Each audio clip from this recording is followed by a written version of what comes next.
Hi, welcome to Kanvi blogs. ఈరోజు వచ్చేసి మేము పావుగడలో ఉన్న శనీశ్వర స్వామి గుడికి వచ్చేసాం.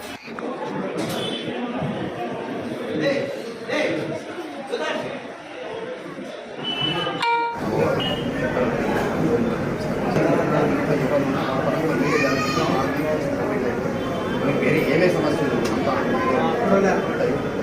సంతానం, ఉద్యోగం, వ్యవహారం, వ్యాపారం, ఆరోగ్య, రాజకీయం, సంస్థలు ఏమే సమస్య ఉండదు. ఏం ధ్యానం చేసుకుంటాం 100% ఈ దేవస్థానం 1954 సినిమాతో చేసుకున్నట్టు సినిమా దేవస్థానం మొత్తం సంకల్పం చేశారు. చంద్రుడితో కంటే ముందుగా సినిమా 1955లో నవగ్రహం చేశారు. అట్లా సినిమా ఇక్కడ